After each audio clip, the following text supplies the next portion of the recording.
welcome back. Welcome to the Juice Run podcast. Welcome back, everybody.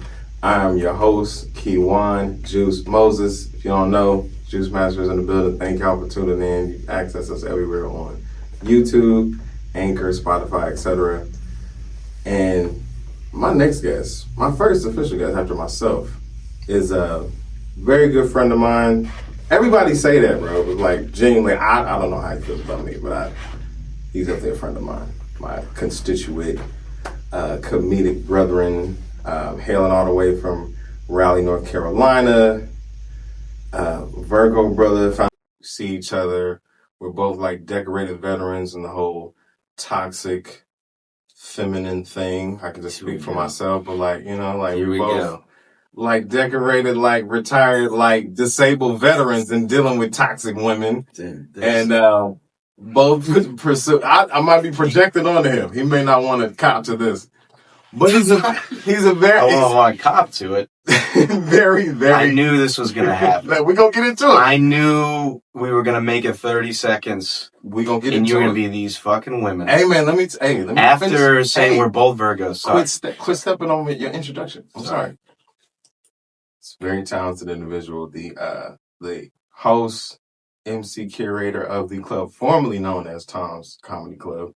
He was a big staple there as well. One of the most recent door guys and employees at the Comedy Mothership. Very hilarious individual, talented individual, and a quality sweater wearing individual as well. We want to welcome you all, the Juice Run platform, to my friend, the very funny Mr. Alex Olinger. Do it up for my boy. Oh, thank you. It's a pleasure to be here. Thank you, man. For having me on Q1. Thank you for pulling up. I apologize for the unprofessionalism. It's gonna be much bigger and brighter one day, but it's okay. It's what this podcast needs. Mm-hmm. You need a little chaos at the beginning, maybe. Dope things happen in small rooms. They do. Good things happen in small rooms. Shout out Andre 3 Stacks. Also, there's going to be, I give it about 5 minutes of questions before you start bringing up toxic women. Well, yeah. It don't take me long. Maybe about 3 minutes in. It don't take me long to correlate it at all, man. I mean, it's a real thing. We all love it. It's a love-hate relationship. But I always want to start with how and where we met, like with my guests. Like I want to bring real individuals on, but I definitely want to go back to. Do you remember like what show we did or where we met? Yeah, it was the bar show, South Austin. South Austin. Yeah, it was. So like a brewery. It was the one that Robert used to run. Robert Tabbitt. Do you remember? There was like 10 people in there. On the south side? Yeah. So it's like off Manchac. You remember that one? What was that place called? Somebody got stabbed. Electric Labs. Was that show? Yeah. That's where we met? There was a stabbing there. I think so, yeah. That's crap. I don't remember that we met. I did. I had an old bit about having sex with, or being in a relationship with a crazy woman. Oh, and then you came up and you said, that spoke to my heart. And I didn't know you were a comic. See, this is why. And every time it comes up. I don't remember this. If you say toxic bitches 3 times, Keywan appears like Beetlejuice. And he goes, let me tell you about something. Why don't we talk about that? He goes, that relates to me. But you see why it's always good to kick it off with how you met somebody. So he's letting you all know that he actually initiated the toxic shit. He actually created the first trigger that trauma bonded us from the beginning. He trying to put it on me. No, I'm just busting on you. I've been through it. I understand. Oh, you went through it. Hey, the key is about here. That's a big topic of discussion that I always want to keep on my platform is the healing part. Is the lessons and gems. There are a lot of podcasts that are just about the toxic part. No. And they seem to further the toxicity. No. I like that. They was ragging on me when I was setting up this place about this, toxicity. He said I tried to get him to break up with his girlfriend. I'm like, no, that's not what it is. I'm just trying to make sense of, why, and timing. But my key in highlighting the toxicity is finding the gems, finding the lessons, Yeah. And of course, I mean, if you don't know about comedians, we sadistic, bro. Like sometimes we'll put ourselves through toxic situations just to have something to talk about on stage. I know I've done it, so I know I'm not the only one. But it's like, you know, war stories. But as or just have something to do. Just have something to do. You know what I'm saying?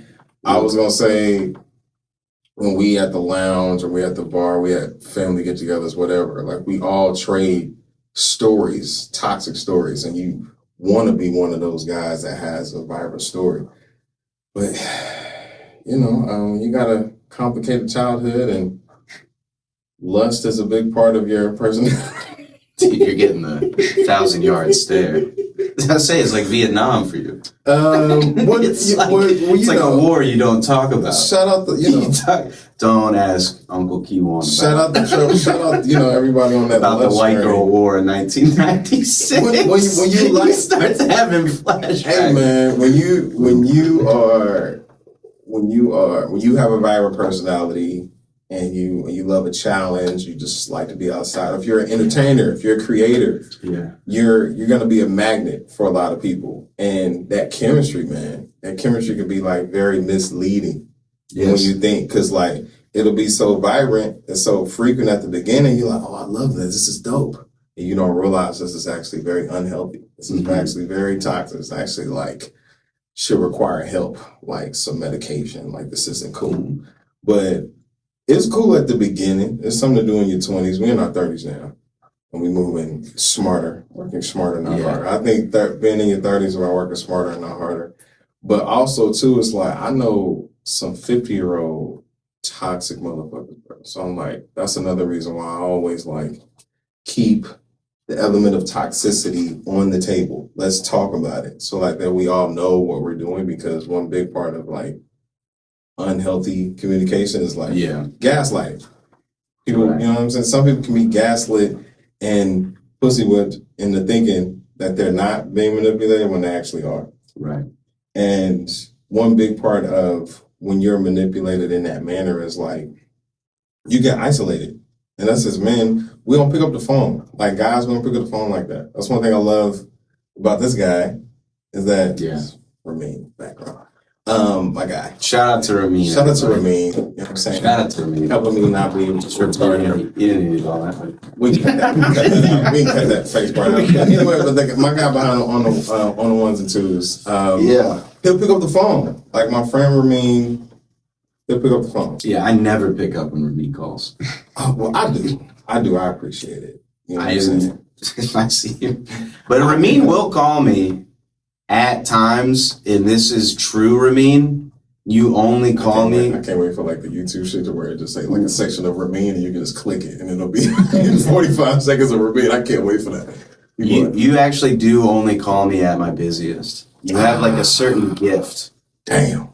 I don't know. He good with me. He got a sixth sense with me. There's nothing wrong with it. He'll catch me when I'm just saying I don't pick up a lot because I'll be like, I just use that. I use that as an example. That's another reason. You're like, why is he always talking about toxic bitches? Like, because when we got to talk, well, like we as men, we especially on like think like a soldier militant level, they don't often talk about their shit unless like the ice is broken and we can like fellowship. Yeah. But 9 times out of 10, they don't discuss it. Well, women don't move from point A to point B. They're like, oh no, they're assassins of dialogue. They're neurodivergent. I don't know if y'all know that. Yeah. Most women are neurodivergent. Most of them. Ricochet. Remember that pinball? But they're very good with. And it all makes sense to them. You ever watch that movie Ip Man? Ip Man? Ip Man? Kung Fu? No, I haven't. But I haven't seen that. Is that Jet Li? No, it's I think it's about Bruce Lee's like a teacher. Okay. And I don't know who's the main actor. But you know, like Kung Fu, where women do that with words. Oh, yeah. Where we just come in. Oh, yeah. Men come in, this is going to be an honest bar fight. Think like Kill Bill and Yeah, I'm going to punch you, you're going to punch me till one of us falls over. Simple. No, you throw one punch and women are like, now your fist is coming around your back, hitting you in the back of the head. Think Pai Mei from Kill Bill. Yeah. Yeah. You're like, I'm trying to make time for you. Yeah. They just hit you with You're taking it first. Yeah. Okay, well, I'm trying to get time with you. I'm sorry. Oh, man. It's like, no, I don't mean it like that when she means it like that. It's like pathologically meant to be like that. But anyway, I'm glad I asked that. I always love to get the origin story. So yeah, followed him on open mic, and I'm sure what he was saying I can relate. And I just love that it was a white guy in a sweater that's talking about his version of my shit that I've been through, and I can relate to it. So I was like, yeah, that's where I just went on. And I'm sure it was a great set too. I know 9 times out of 10, if I ever like put a tag or like shout out to somebody said before me, it's because they did well. So like, that's awesome. That's awesome. Thanks, man. I also want to talk about the beginning. So you told me you're from North Carolina the other day. I think we have a lot of commonalities. So like, how long were you in North Carolina? Probably like 2 years. Okay. And then in Raleigh doing that stuff, and then I moved to Chicago, and then I was there until COVID happened, and then I didn't remember when COVID started. They were like, "It's gonna be the apocalypse." Yeah. And then I was looking around. I'm like, I'm not gonna be in Chicago for the apocalypse. No, you don't want to be there. So that night, people were like leaving in the middle of the night. Yeah. I literally, because they said I was working in a factory welding chairs, and like, not a lot of actual information gets to factories. No. It's a lot of rumors. Real like word of mouth. One dude, everything word of mouth in the factory. One guy was like, lots of conspiracies in the factory too. Yeah, one guy was like, well, they send us all this metal from China. They've been coughing on the metal, so it's going to get us sick. And I was like, that's not how germs work. You can't just cough on stainless steel, ship it across the ocean. How many employees was sold off of that conspiracy, yo? It was like, because lots of cats in the factory, they're not the sharpest. Right, but then they start going, no. They're not like, some of them aren't stupid, but they don't get information. There's so many post-apocalyptic movies that are set out of Chicago. You think about that. Like a lot of them are set out of, or like have some kind of correlation. Yeah, like, New York or Chicago. Yeah, like World War Z. Yeah. They had a lot of big like section out of Chicago too. So it's like, so that had to be scary. Yeah, I mean, but one day I come in and it's like the day that, like right when this is the day right before I left, and people were like legitimately quitting the job. Yeah. And people were in the factory going, they're gonna shut all the highways down. So no one can get in or out of the city. And that night, Sam Prickett was like trying to leave, and I was like, come with me, we're gonna leave tonight. And I put everything I could fit. I had 1 month left on my lease. That's great. For like 2 months. Shout out Sam Prickett. Yeah, so we put everything in my car and just drove down there. Back to North Carolina, because he's from North Carolina too. Oh, I didn't know that. Yeah, he grew up like 25 minutes away from me. So we just stuffed everything we could in my car, left like the bed and the dresser and shit, and just drove that night all the way through. So to make sense, you saying for 2 years pursuing comedy in North Carolina? Then went to Chicago. Then during COVID came back to North Carolina. How long was you there then? Probably maybe like a half a year to a year. Okay. Like most of COVID, and then Sam Prickett came here and then calls me, and it's like, it's wide open. So I just quit my job in North Carolina and then moved down. Fire. Okay. Yeah. Chicago scene. That's fire. That's awesome. That does make sense though. Okay, because when you told me North Carolina, originally like looking at your sauce and like your personality, I was like, that's not totally like the DMV. I know you got some other makeup in there, so Chicago makes a lot of sense. My parents are from New York too. Yeah, you got a little bit of that aesthetic for sure. Where I grew up, it's a lot of people move from the Northeast for like the tech jobs in North Carolina. Yeah. So there's an area called the Research Triangle Park, Raleigh, Durham, Chapel Hill. But a lot of people in the cities there are from like the Northeast. Got you. So like when you leave the city, it's like country south. Gotcha. When you're in the city, though, it's more like Virginia, Maryland, D.C. kind of, because it's just all these people from all over. Gotcha. You know, a lot of Northeastern people are there. Gotcha. It's not really like, it is a southern city, but not in the way that like, when you hit South Carolina, that's when you're like, oh, fuck. You in the South. We're here. You talking about. On the border, they just have, talking about, you have to drive through a Confederate flag. We talking about color coordinated water fountains before we came in. That's funny. Yeah. Right? Yeah. I feel safe in North Carolina. South, I'm not going. Right. You hit the border and you go, okay. It's court mandated. The trees are, South Carolina now. Yeah, the trees are, even like the plants are different.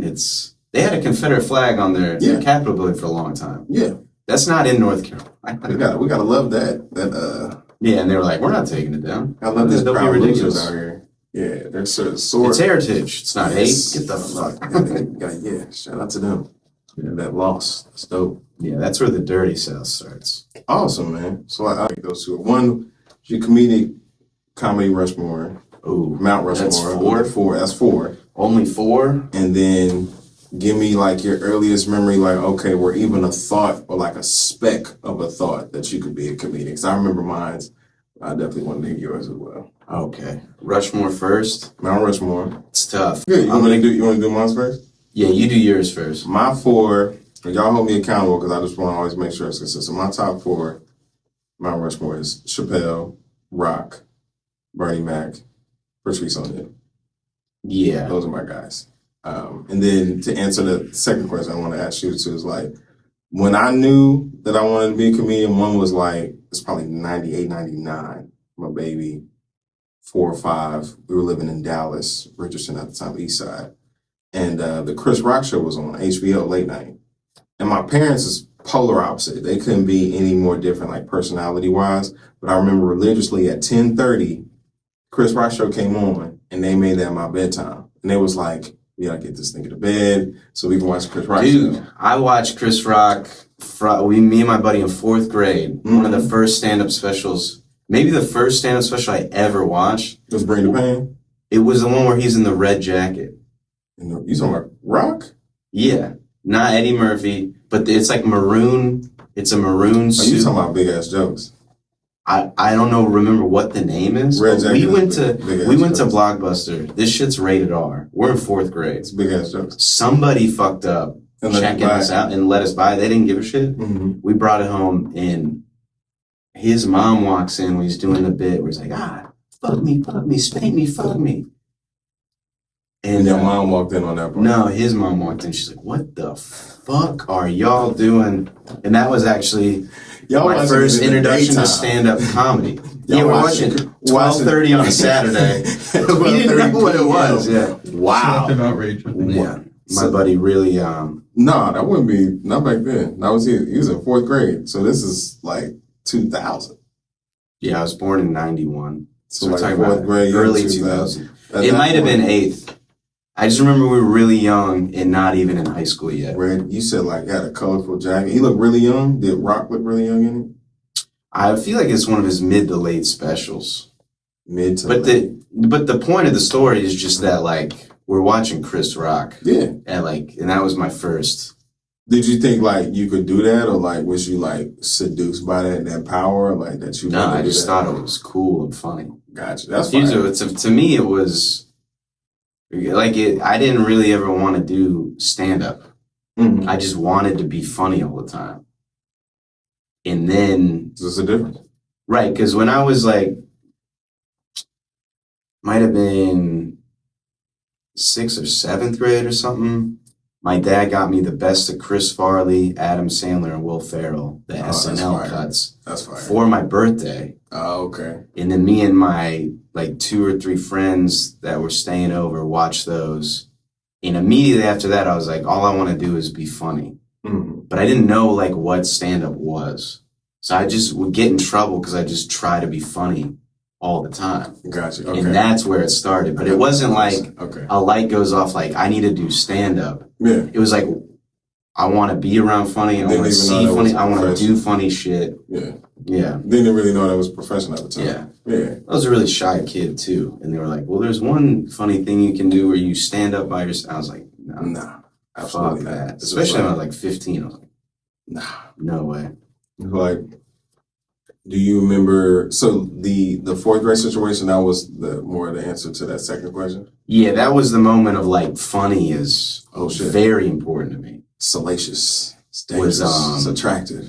Oh, I gotta give me some. Yeah, it's amazing. Yeah, those DVDs, the SNL DVDs, and then we rented an Airplane too. Oh, bangers. And I mean, we were like crying, laughing, rewinding scenes. History. We're always gonna highlight history on this podcast as well. It's like if you have not, Airplane came out like 1980, I believe. If you're not familiar, you can rent it on YouTube. Airplane's amazing. Like that is like quality classic comedy. Yeah. I feel like kids would like it now too because they're all into memes and they're all like the whole movie is just short. And you culture shock too like because there's so many different cultures like cross collateralized on this plane. Yeah, that's hilarious, man.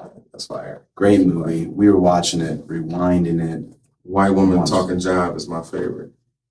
Oh, if y'all know about Jive, it's like the 70s version of like Ebonics or like Talking Ghetto.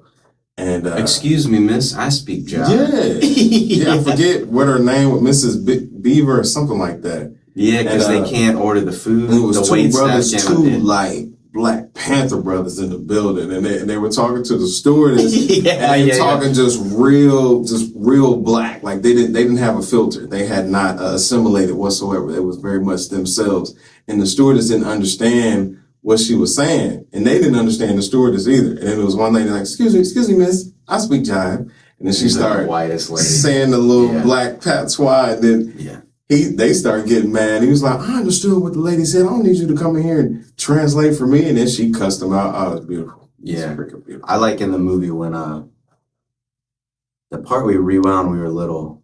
I remember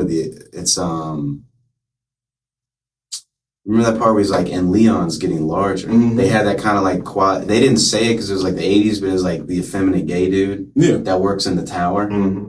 And they're like, the fog is getting thicker. And the gay dude jumps out, he's like, and Leon's getting larger. And like shakes his belly. When we were younger, the timing of that was hilarious. We rewound it like 20 times. That's fire, man. Yeah, shout out our parents, you know what I'm saying? Like, really shocking us at a very young age on like how to curse. I learned how to curse at home. Yeah. Shout out my mom for being such a prolific, profane, beautiful woman. Shout out my dukes. It was those movies. We in your Mount Rushmore. Mount Rushmore.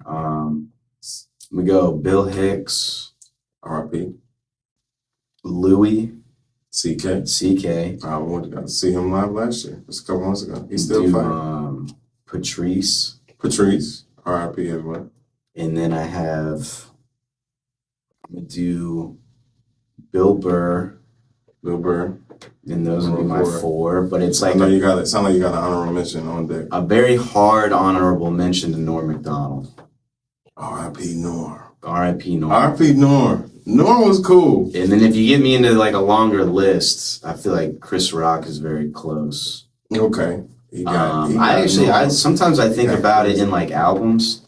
Fire. Like to me, Killing 'Em Softly is like I was about to number 1 to 3 of my favorite comedy albums. I was about to mention that. That's when I was a Dave Chappelle fan. Yeah, and that was to me that was like the first comedy special I'd watched because I watched it in high school. Mm-hmm. So Dane Cook came out in 8th grade. I had 04, Harmful as Swallowed is still one of the funniest comedy albums of all time. That's like 03. And I'll stand on business about that. I don't care. You gotta run. That album specifically is amazing. Whatever you want to say about Dane stealing jokes or he's like corny. I don't care so much about that. It's just the pedophilia to me. What is he doing? He's not by book a pedophile, but his chick is like 30 years younger than him. It's wild. How old is she? She's like 22 and he's like 55. 22 is rough. Something like that. It's adjacent. He's definitely not a pedophile, but it's like definitely like parallel pedo business. I don't care so much about this joke stealing now. But at the time, I mean now it's 25-year difference. 25-year difference. Excuse me, like that, right? Yeah, but you can't. You also got to I would say a white equivalent to Kevin Hart at his height. So that's what Dan Cook was doing. Yeah. Like of the time, early 2000s, dude's a freaking rock star. You do got to give him that. It was like you couldn't go nowhere without people like passing Dane Cook jokes back to people and like illegally downloading and putting on your MP3 player. That's just what we was doing. It was like, Yeah, I had at the that. time, it's messed up to see how it turned out. Yeah. But that album was amazing. Inspired. 8th grade, that one sticks out to me.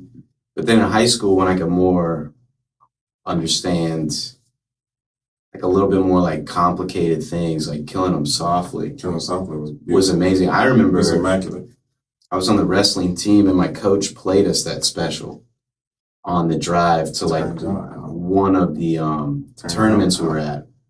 And like no one was really laughing that hard. I was like crying in the back. Hilarious. My coach was like, "That's the happiest I've ever seen." I was like, "This is the funniest thing I've ever seen in my life." Poignant. Yeah, when I was in high school, I'd make beats for like rappers and stuff. Hold on. You want to hold on a second. You used to make beats? Well, this ties into the story in Dave Okay. Chappelle. Gotcha. But that was the first, like, in the rappers were all black kids. I was white. I'm from the suburbs. You know what I mean? And we would watch it together. You were in North Carolina. Yeah, and this was like the first time I had seen like art like do that, where it was just like, because I hadn't really like in '91 I hadn't seen like hard racism, but it's like separate. Hip hop was like black people live in a certain place, white people over here, and in that Dave Chappelle special, we were all laughing at ourselves together, and we'd watch it all the time. Because making fun of black people and white people. Yeah, it was amazing. That was the first time I was like, whoa, yeah, this is like doing something else. That's why I love his take on Clinton, the whole Clinton and Monica Lewinsky thing, because it was white people with very wealthy political white problems, but the way he's breaking down just the realness of men in that situation, men of all different races and cultures can relate. That's how he can do it. Like, so his approach to that was immaculate. Yeah. Anyway, we can go down the rabbit hole of that. That's the one to get the upbringing. I'm sorry. Talk. We'll go on the tangent. It's comedians talking about comedy. And we was influenced by some real heavy shit. And then my boy Alex, you talk about hip hop as well. I definitely want to come back to your hip hop influences too. But the situation with Tom's Comedy Club and them getting shut down. I definitely wanted to highlight them because I love that club. Shout out to Tom. It's San Marcos, right? It was a New Braunfels. New Braunfels, excuse me. It was in New Braunfels. Lovely little room closet of a quiet, compacted comedy room. But you want them small, intimate rooms because like the laughs will bounce off. It's so lovely. I love that room. It was formerly known as Tom's, formerly known as Lucy's, and you was an influential part of that place and how it was being run, and it sounded like it was getting a lot of steam with the open mic stuff and the competition. So, like, what happened? What are you allowed to discuss with us? Because I wanted to know. I didn't care so much about like, what's salacious and clickbait. Well, it's a problem if you walk in during the week and the comedy club is full and the restaurant's empty. And that's not even a dig. It's just, it was a tough location to get people to. Yeah, people. New Braunfels is like country and country money, and they like their small town, I can get here conveniently places, and they like their old places that they've been to. So you got this new building. The rent, I think, was too high. And it's like, I think the rent was too high, and they just weren't getting enough business. The redneck shut y'all down? What? The redneck shut you down, or what? No, just they didn't get enough like business, like in the restaurant to support having a comedy club. Oh, okay. You can't just have 50. You can't have 50 people eating nachos. They had like some the restaurants in there though, outside of the nachos. They did, like, and it would be pretty packed on Fridays and Saturdays. It just wasn't enough. And they had some cuties that would come in that area too. Yeah, I remember some country gals. It was some situation, some cornfed bread. Stout. They liked you. Like, They loved you. Cool, because I was speaking on Toxicity. I come up with my favorite one at Tom's, I was just talking about my toxic stuff. Because I got out of a heavy relationship, heavy situation. And it was a Latina, I think her name was Maria, older Mexican lady, she's probably in her 40s. She was a therapist. And she was like, what you said, it was very funny, but it's not true. Not all of us are toxic. I'm not toxic, but I'm a therapist. So like I'm an actual psychologist. So like I've went to school. I was like, that's the only reason why you're not toxic, because you actually have like embraced the medicine. You think all women are toxic? Not all women. I was more so talking about Mexican women specifically. I think all of them are for sure. Yeah, I'm not going to chime in on that one. I can speak from experience. All of them are born with a lot of, it's not their fault. It's just their upbringing. If you know the trauma of the upbringing from the parents that trickle down, it's not their fault that they're messed up, that they're mentally ill. They were perpetuated from it at a very early age. But anyway, this love is at times she came up to me because I got really good reaction from the crowd that night. And they were coming up to me, this guy's telling their story, we bonded, and that's how you know you do good. When you kind of, I would say kind of rag on women, or I guess speak negatively, perceptively to women, and women are still coming up to you, so like applauding your honesty. It was like, yo, that was hilarious. Thank you. They're like, yo, that was hilarious. That's how you know you're doing something right. And it was beautiful. I definitely wanted to get just the context of that. To shout out to Tom's. It was a lovely little unique establishment in New Braunfels. One of my favorite things to watch over at Mothership is one of the male comics will crush. Mm-hmm. And then I hear the female comics is rough. A lady on a date will come up and be like, that was amazing, like borderline hitting on him. Mm-hmm. And the dude they're with will also step in and be like, yeah, no, it was great. And kind of like push her away. Mm-hmm. Yeah, I really liked what you were doing. And so he's like kind of shoving her around in the back. Yeah, you were great, but I like it. Yeah, you funny. It was good. You funny. I'm funny too. And he didn't think so. And he didn't think he was funny at all. Yeah. He was like, he's just saying that to kind of like hold he's like just kicking her down the stairs. Like, yeah. And it's always the black comics, too. Absolutely. The black dudes, a white chick will come up drunk. Be like, that was amazing. And some Morgan Wallen dude's like, yep, it was pretty good, son. I appreciate you disclosing this aspect of what we do. It's so funny, You just talk about the truth. He's like, I just got to get her out of this club. And I'm free on 6th Street. Oh, man. It's rough, man. It's rough being black and funny with a beard. It's bad. Anyway. That seems like... 3 of the coolest things you can be. Yeah, it's rough, man. Full beard, black, R.I.P. and funny. R.I.P. Uncle Ben, Spider-Man's uncle. With great power is great responsibility. This is what it is. You definitely was in a mothership. That was definitely going to be one of my next questions. Is your journey getting there? You are, correct me, so you door guy, employee there. What is your actual title there? Because you are employed at the Comedy Mothership, correct? 2 things, yeah. Well, I'm technically paid. I'm a paid regular. Excuse me. Because I get paid to do... Hold on. It's a paid regular. Well, I get paid to do spots there. Yes. I get paid for my spots. So I'm past paid regular. I do door guy as well. Past paid regular at the Comedy Mothership. Absolutely. Okay. Yeah. That's and then I get paid. Congratulations on that. Thanks. Get paid to do the door guy spot as well. So it was fire, nice. seeing you get past and seeing you there. It was like seeing you win. I felt like I won in a sense because when one of your partners, one of your boys win, it's like when you win, we win. That's how I felt when I saw it. I was like, I took stock in that too. It's like, okay, we got one of us. One of us is in the building. That was one for the scene. That wasn't an LA transplant. We got one in the building. You know what I'm saying? We got a mole in the operation. That's awesome. So we got one in there. It's beautiful. And I know you had to sign your NDA. You're limited on what you can say. Yeah. So yeah, I was just joking when I said that, but he agreed. Okay. Take me through the process of the journey of a goal that you set out. How many times did it take? Were you seen by a certain person, or how did the process of you getting past, and what's it been like now, just being there, that it's setting in? I was doing the mic, and then I got a call back a year and a half ago, and then I didn't hear anything, and then I just stopped going entirely. And I was like, I love this. This is real. Well, I'm not going back. Not this lovely virtuous Hercules story. He's like, this is the real. I got tired of that shit. I got tired of it. It freaked me out. Mm-hmm. The vibe is bad. Oof. I don't like standing in line with 300 open micers and having to fist bump everybody. Yeah, it's lovely. Then they walk you up there, and I'm like, it takes a long time to do 3 minutes. And I was like, I get more stage time and more life experience. That was what discouraged me too. Just not being there. Yeah. But here's what happened. I was doing the door for James McCann and Eve Ellenbogen's show. Okay. Called Powerbomb on Mondays. It's like a year and a half after I stopped going. Very white. Is that the Australian dude? Yeah. Okay, I'm brushing up on my white history. Okay. Uh-huh. Yeah, Australian comic. But he's passed over there, and when you do door to show, they give you time.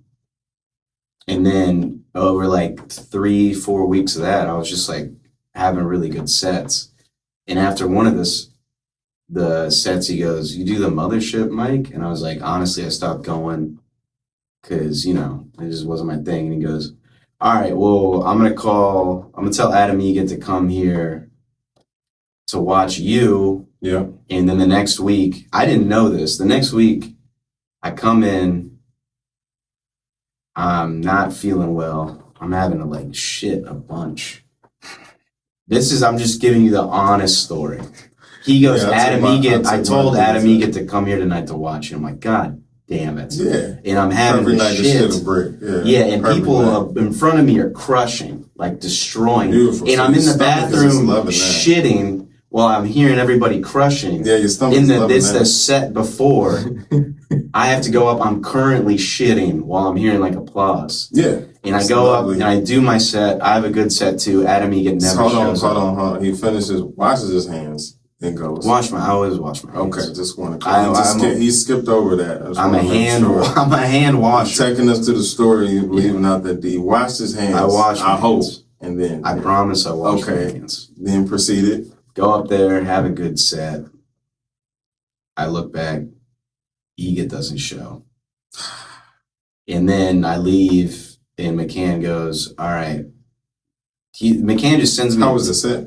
The set was good. Mm-hmm. It was really good. And then a lot of pressure. Caught him in with his pants down. I gotta go. Yeah, a lot of pressure. I'm fucking shitting. I think I'm doing some audition I didn't sign up for in a weird way. You know what I mean? It's like a 15-minute set too. It's a lot of mental pressure. Yeah, and then it just didn't happen. And then James goes, he texts me after that, and he goes, go there on Monday. At 7:45, be there. For a mic? For the mic. And I don't really... For the mic. Yeah, for the Mothership mic. Yeah. So Adam didn't come out, but he like sent me over there. And then I have to like do a dance with the door guys because James talked to Adam, but no one got in touch with the door. So I'm having to like quasi like jump through hoops to get in there. He told me, my man. Yeah. He told me, my man. Yeah, so I have to do all that. And then I go up. I do my thing. He calls me back, and then 3 callbacks, and then he's like, you want to do door? And I was like, yeah. And that's how it happened. Adam called you back? Yeah. After James sent me, Adam called me back, and then I came back 3 times in a row, and then after that, he's like, would you want to do door? And I was like, yeah. Amen. So, I mean, that's a story of endurance, and also, just connections to who you know. Yeah. Shout out to James. Kind of what worked for me was just trying to be as funny as possible and get better. And then eventually somebody in that space saw it and was like, well, come on in. Do you know what I mean? Instead of being like, I need to be at this mic every week and freak out about this. That's fire. It's more like you just worry about your act. And I know the lessons I can take from it and what the audience can take. I know like lesson I would take with that is just keep showing up. You kept showing up. I mean, you had that plug and was doing your best, and that led to dope opportunities. And the lights came on. You was ready. You was literally caught in a very, very compromising, debilitating position, but you still kept putting your best foot forward. So it's like, I would take a lesson from that. Just remain persistent in what you're doing, and just keep showing up. Keep, keep throwing it at the wall to some mistake. But what's lessons that you take from it that you could share, like gems you got from that whole experience? Because that's a lot, and I know that happened over big spans of time. Yeah, I mean, it kind of is cliche because it works, but it is like if you do you and work on yourself and make yourself as good as you can be at the thing that you want to do, then like other people and good things, like good opportunities start to like open up. And when the opportunities open up, because you've been working on yourself, you can accomplish that. instead of being like worried about like where the opportunities at, is like, I'm going to do me as well as I can. Master yourself. And then, you know, some things will open up that you can handle. Master yourself. You know, and it's like, it's not even like, to me, it's not even like the mothership thing really. It's not just the mother, like this scene is like very focused on that place, but it's like, if you get better at comedy, then good things in comedy, and it might not be that door, but it might be another door. Absolutely. Might be like, I don't know, like JFL or some other club wants you to be there. Absolutely. And you're just working on you, and then you can do it. You know? Just do you, man. Focus on you. Yeah, a lot of this shit is like a dice roll of what door is going to open. But if you're doing is like probability and circumstantial, you know, based on where you are, who you know. But the key is like for you to have that success, that's for you to have something to show for it, is just focus on mastering you and what your personality traits, your thoughts, your makeup. So that's awesome. Have you seen that rapper on Instagram? His name is like Russell or something? Yeah. Yeah, but like that's the perfect example. The rest, he just stayed consistent. He just stayed in his pocket, found his market to build his thing, and then everything started to like gravitate towards it. Now it's like some major and connections. Different doors open up. Took a minute for people to tune in, but he's been around and doing it for a minute. He just stayed consistent. Yeah, and then like you get an opportunity at the show, and then you do great at the show, and then somebody at the show is like consistency, baby. But awesome. Well, shoot. That's awesome, man. But I also want to make sure I highlight the gems, highlight the lessons and the healings in the process. We may have to revisit a part 2 for the toxicity, just in case. Because we can sit and talk about that for a minute as well. We don't have enough time. But, the toxicity returns, part 2. Yeah, we could. I would love to do a part 2 for the juice run. We can run it back. But keep on. What you gonna say? This podcast is great. If you've been watching Manosphere shit and you come out hating women and toxic women, you've been watching those weird shows where they interview OnlyFans models. Yeah. What's cool about this show is this is a healing show. Absolutely. This is the end of the day show. You get mad at lunch at women, you put this on. And we're going to help you here. If you focus, we're going to help you here on this podcast. If you have a thing with dumb bitches, if that's just your thing, this is a healing podcast. With dumb bitches or whatever, or however you want, whatever your version of a goofy, entitled, big titty, creaming bitch, whatever, I don't know, whatever. The key is healing. Like, let me explain. Every woman you deem as toxic or manipulative, she came with that, all of that predates you. All her issues or anything like that predates you. Any woman, Alex's woman, all of his issues were pre-Alex. Like most of her issues, that was before she met Alex. I'm sure Alex is doing everything that he can do to help her be better on who she is today. I'm sure he's probably created a problem. My girlfriend is great and amazing. She has issues as we all do. My woman as well. My woman has issues. Okay, I'm sorry. Let me take Alex out. I don't want to get him whooped. He's like, he shares a key in the space with this one. But my woman, majority of the issues that I have with my woman predate me. So what my lesson is, therapy. If you can afford, if you got insurance, if you got medical insurance, or if your woman got medical insurance, sign that bitch up, get her the network so the copay is cheaper, because you don't want to have to pay $150 or $200 plus for a session. My copay is $20 a session. Some people's is $0 copay. So I'm like, therapy helps tremendously. That's right. And it's okay to break up with a bitch. It's perfectly fine. Like, just for the fellas, it's perfectly okay to just cut her off. It's okay. There's more fish in the sea. Just focus on yourself. People, it's like, but my thing is also too, another soapbox is when you come into a relationship, start to date anybody, know your deal breakers. If you don't know your deal breakers, you're going to fold. They're going to step over you. If you don't know what's going to make or break the deal, you'll take anything. Right. Know your deal breakers, establish them as boundaries up front. Let her know what it is up front. Let him know. Ladies too. Let him know what it is up front. Okay. Set that line. They cross that boundary, cut them off right then. You establish it right then, because people don't take long to line step. R.I.P. Charlie Murphy. The line steppers, they don't take too much time to step over your line. So like, if you keep that, you stand on business, establish what your boundary is, They step on it, step over it, cut them off. It's a lot easier to do. Like, because if you've been with somebody for years, it's hard to cut them off because like all those emotions and connections are there because you didn't have the boundaries. But anyway, boundaries, deal breakers, knowing that, therapy, space, side chicks, whatever. Anyway, Yeah. We're gonna go into a next segment of the show, what I like to call the juice jar. I got this right here. I got a jar of questions. This is the Juice Round podcast. And I got questions, mementos in here that I have my guests pull out one. You answer it, I answer it. We see where that goes. All right.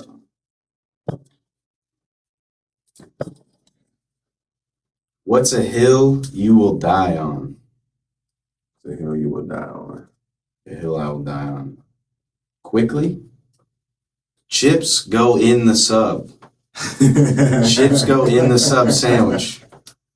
Listen, I agree. Listen, you're at Jimmy That John's. crunch. You're at Jimmy John's. They don't give a fuck about you. That crunch, they don't. They don't care. Mm-mm. They're barely putting on gloves. There's too much mayo. There's too much oil. Way too much. This guy's 45. His life's done. He's looking at you. He's looking at your sandwich. He doesn't give a hot fucking shit. Their Or your chips preference, or your are sandwich made preference. from slave labor. They're bad chips. I don't know about that. They gotta be. They gotta be. Have you tasted the barbecue chips? Irish slaves. Like an Irish white slaves. There you go. Olden slaves from the old days. White on white slavery. That's what those chips taste like. It's White on white elbow slavery. grease. Some old school White slavery. Yes. You eat the chips by themselves. It's too much flavor. You eat them before the sub, it fucks up the sub. You eat them after the sub, you're too full. Put that shit in the middle. Push Crunch the it. bread down. Feel the crunch. You put, you And do I'll like die on that You hill. do like a molehill up in it, or do you like lay? I like decorate them out like tomatoes. Like a fucking You look mountain. psycho. All the way in. And I will die on that hill. Anybody wants to disagree with me, I'll get hot. That's an episode of First I'll get 48 hot, right there. yeah. That's like a closed. I table. recommend it. I think Right it'll on help history. your life and it'll help your sandwich. Okay, And it's a simple thing to love. You gotta have something simple to love. I agree with moderation. Okay, I agree with that. I like chips on just for the crunch, but like a big lump, you got me on that one. That's me on that one. But my hill that I'll die on is when you're driving your car, the order of which, like, I don't know, like, if you took driver's ed, it's signal, brake, then turn. If you're turning anywhere, the order is you turn on your signal, then proceed to brake, then turn. That's a hill that I will die on. Some people, they like to do it all the same, but just not use the signal and just assume you know where they're going and just jackasses. And That's inappropriate. They haven't taken driver's ed since 1987. But if you did not know, the hill I would die on is, so you're supposed to signal first, like hundreds of yards in advance. Like give it a little bit. Brake, then turn. That's the hill. That's right. Hill that I'll die on. That's lovely. Okay, super dope. Yeah. The juice jar, keep going. One? No. Oh. I'm saying just for the future episodes. I'll leave that one out and I'll add more as time goes on. And my last segment that I'll do is what I like to do is called the middle finger moment. It's a middle finger moment for my guests. For you to go into the camera, look at the camera, is that middle finger, big fuck you to anybody who doubted you, or any story, any particular person you remember. Like, I don't know if they're from your childhood, could be family, could be friends, could be an enemy, schoolyard bully, ex-girlfriend, ex-wife, whatever. It's just anyone that like pops that you think will be juicy. You don't have to say names. You can say names. It's totally up to you. But you can say fuck you and that story that connects. And if you got any gem or lesson for people for like, don't do this, do that versus that. But I got the middle finger moment. You do yours. You can think. I'm sure you got. You go first so I can think of something. Major fuck you to those old black women that went to Walgreens when I was a pharmacy tech back in like 2015. I was 19, bro. I was a pharmacy tech and they was just being Hitler villains to me. They were just holding just a different level of accountability I had messed up and they were doing the flu shots. These raggedy old black bitches at Walgreens in Wichita. They're probably dead now. I hope they are. There's two of them. It was a mother and a daughter. It looked like Harriet Tubman and Harriet Tubman Jr. I don't know. Whatever. Cicely Tyson. Who knows? Whatever. They were just, and they were doing the flu shot. And I remember I was like, I need both you girls to fill it out. I said the term girls. I was like, I have the flu shot ready for you girls. Something about girls. And I was just providing good customer service. And they were just really upset that I referred to them as girls when they were senior citizens. And they just went the fuck off. I mean, I was a baby. And I just could not believe that another black person did me like that. And I'm a baby. I could be breaking into your homes while you picking up your prescription. But yeah, I decided to do the right thing. And serving the community. And serve the community. I could be serving a different type of drug out here. And I'm actually trying to be nice. You being an asshole for me. I was like, I understand the crime. So just fuck you to them. That's just one of those situations where I was just mistreated and I just wanted to say fuck you to them. This man, not everybody that's your skin folk is your kinfolk. But anyway. This man lifted up his community one arthritis medication at a time. I was trying. Could have been peddling crack, heroin. I'm moving. Dragging people down. Instead, he made your fingers feel nice. Trying to help your hypertension. Yeah. You want to be rude at me about semantics. Raggedy bitches. But anyway, whatever. Yeah. That was my fuck you. I got so many others. But yeah, that's one. Just random. That pops in my head. Yeah. I got one. I'll do a middle finger. Major middle finger. Major middle finger to one of my ex-girlfriends. Yeah, there we go. Who, mid-argument, after we broke up, she was dating a drummer from a hardcore band. Whew. I tried to get her back, and she said, well, it would help if you actually did something with your life, like be a drummer. So middle finger to that. Domestic violence. Because you might not think it's cool or flashy, but I'm doing something now. Woo. Past regular at the mothership, bitch. Yeah. What's that band he's in? For this. What's that drummer doing? Smoking crack? That's right. Okay. Yeah. So it's like that fentanyl. Doing fentanyl nothing. On the rocks. Probably in a different band now. Fuck you, raggedy bro. He's probably in rehab. And listen, I'm not doing a ton. Okay? I watched a basketball game today. Didn't even shower for this. Only the biggest comedy. But I'm doing something. Jesus. Okay. Only the biggest comedy club in the world right now is past regular. Yeah, doing something. You know what I'm saying? And if I can talk my shit, I'd say that's something. Reporting live from like the third coast of the world, Austin, Texas, ATX 512, doing major shit. I'll say not even middle finger to her as a person. Or you as a person. Just middle finger to that statement. Which made me feel... If you do... Okay, just to that specific statement, making it seem like I couldn't do it or I hadn't done something with my life up until that point. Shout out to real drummers of the world. Travis Barkers, those people. Shout out to drummers. Drummer had nothing to do with it. So the lesson is drummer had a great time. Do something with your life. And, Yeah, but don't ever tell people they can't or they won't. Yeah, that's the lesson. Comparison is the thief of joy, for sure. That's fucked up. Yeah, fuck that bitch. To her and that drummer and that whole genre of music, or no, you cool with that genre? I'm cool with the drummer and the genre. Oh, that's healing. He wasn't even there. That's healing. He didn't know he was drawn into this argument. He's just pursuing his passion. You know what I'm saying? Pursue your passion, and don't date women like that. That's terrible. That's awesome, man. Well, that concludes this episode of the Juice Run Podcast. I'm your host, Keywan Juice Moses. I appreciate y'all very much for tuning in. Alex, I appreciate you for taking the time. Thank you for having me. To rock with your boy. It was a pleasure. In a small room now, but as I said before, great things happen in small rooms. I thank y'all so much. I'd love to come back if you'd have me. You can find me at Alex Olinger Comedy. Yes. On Instagram. That's the only plugs I got. Come through the Comedy Mothership if you're in Austin, Texas, want to see a show. Love. Alrighty. And New Joke Monday. Oh, shit. 10 p.m. Creek in the Cave. Got to shout that one out, too. Oh, yeah. Shout out Sam. Shout out Sam Hunter. Shout out Sam Hunter. Shout out Creek in the Cave. Monday nights, 10 p.m. If you want to see great comics run new material, come out to New Joke Monday, One of all my right? favorite spots. Yeah. But yeah, we'll definitely be back for part 2. Shout out my guys running New Joke Monday. I definitely plan for those guys to be future guests as well on the pod. I appreciate y'all very much. We out here. Bye. All right.